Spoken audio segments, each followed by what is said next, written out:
Hello, welcome to my YouTube channel, Shibla and Faithful. My name is Doug. It's good to have you here. It is April the 28th, 2025. It's Monday late afternoon here in the great state of Utah, where I am. And if you can, before I forget, please like, subscribe, and share and comment. I'd like to hear your comments. I'll answer each one as you get. Right now, I'm a small guy in a totem pole. Right now, I've got, I'm grateful for the 8 subscribers I've got. But my goal right now immediately is to reach 10 subscribers. I just need 2 more. So if you can please subscribe to my channel as you listen to it, I would greatly appreciate it here on my YouTube channel. Uh, thank you very much. Now, I always talk about different topics on my previous videos on this channel. Today I'm going to talk about one international story. I'm going to be like a, let's be a, I'm going to be a news reporter this time, giving news stories right now, current events.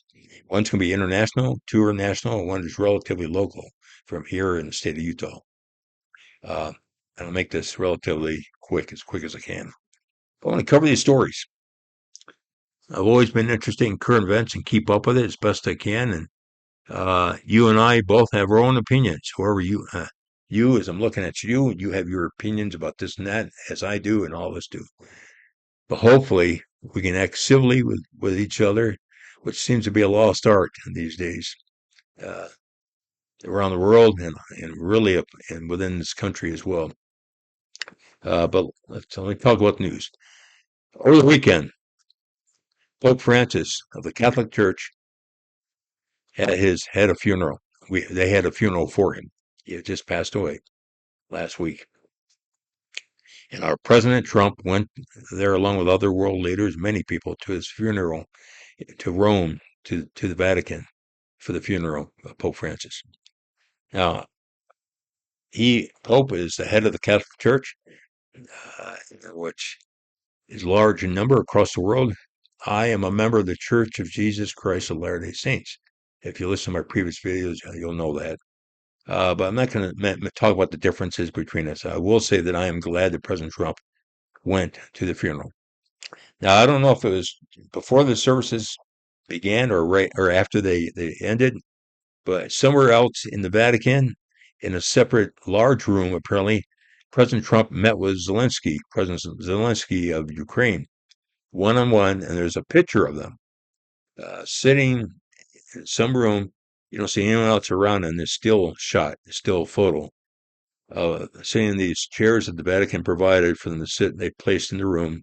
Uh, and leaning over, both of them facing each other in an intense discussion. You couldn't, we don't know what they said, but I sure is a number of things, but also, most of all, to end President Trump is trying to persuade and convince and urge and encourage Zelensky to do everything he can to help end the war that President Trump is trying to end between Ukraine and Russia. Just a great photograph of President Trump taking issue seriously and meeting face to face with Zelensky at that moment.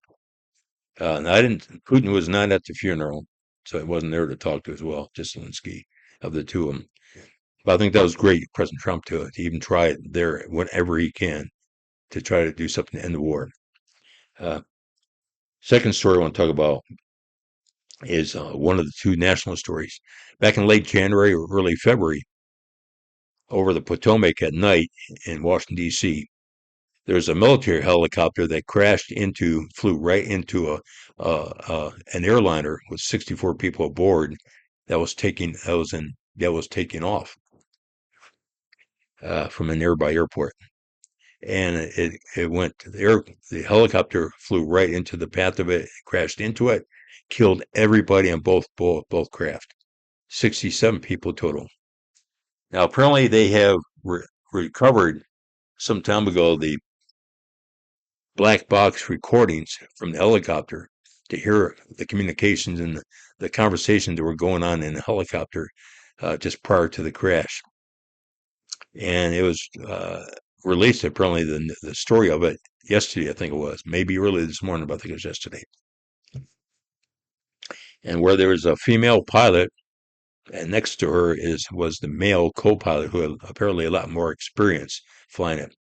And I think somewhere else, I think right behind them was the a lady, I think, that was testing her, kind of like a retest, maybe once every year or 2 years, or whatever the period is to retest to see if you're still able to fly, et cetera, et cetera. Anyway, the conversations that they released, they showed it was clear from the recordings that air traffic control that was talking to the helicopter pilot, the lady pilot, female pilot, and telling her to turn to the left immediately. She had about 15 seconds to go from that advice and or direction from the air traffic control. Still 15 seconds to turn to the left and get out of the way of the aircraft so they wouldn't crash into the aircraft. She ignored that. Her male co-pilot on the recordings apparently was telling her over and over to turn left as well. He was doing that as well, but she ignored him as well as air traffic control. And apparently she didn't say a word on the recordings. Didn't say a word. Just kept on going the way that she wanted to go, right into the airliner that was taking off and killed everybody. Unbelievable why she would do something like that. There's suppositions about why she did it. I've got my own ideas why, but I won't go into that right now. But my goodness. Second national story. The White House, 5 days a week, holds a press conference conducted by Caroline Leavitt, who is the press secretary for President Trump. And she has been doing a bang-up job. She's doing a great job. Uh, I like her. She's good, really good, and uh, a great improvement over the previous uh, press secretaries that the previous administration had. Anyway, she's been doing a great job, and she is actually involved not just the legacy mainstream media people in her daily press conferences to ask questions, but she has also had other ones invited as well who normally were not included. Or if they were included, they were never allowed to ask questions. But now she does. But on top of it, starting today, for the first time, she's doing something that they haven't done in the past. And she apparently is going to continue doing this. She held, this is today, a second press conference afterwards, apparently, with more independent reporters. I think there's about 8, give or take, that were there, and she answered questions for each and every one. Uh, yeah, I think it's about 25 minutes to 30 minutes long with them as a second meeting. I think that's just great to include everyone. Uh, and the last thing is a local one in the state here in the state of Utah. In YouTube, you got certain rules you got to follow. We all do, but they also allow us a lot of freedoms. Everything from music to people talking, whatever it may be, on their YouTube channels. As I'm doing right now on my YouTube channel.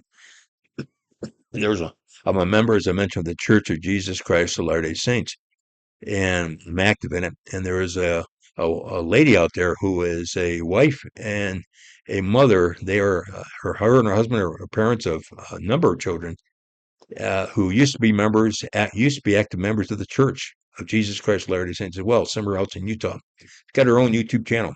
She's had it for about a year or two, and she comes on 5 days a week herself to give what appears to be, on the face of it, superficially a news report from the church about this, not representing the church, but she's just reading the news that she reads off the internet. And she'll read a story, more probably she'll cover 3 or 4 stories with each episode. But she left the church, her and her husband, and took their children with them, and left the church a number of years ago. And the effect it's going to have on them and on their children is really sad to see. Uh, she always has something to say negative about the church. And it's one thing when you leave the church, but when you can't leave it alone, there's something really bothering you if you're going to be going to that resort, trying to destroy other people's connection to the church and their faith and their hopes in Christ. Really sad to see. I'll just say be strong and of good courage, as I always say now. I love you all. Take care.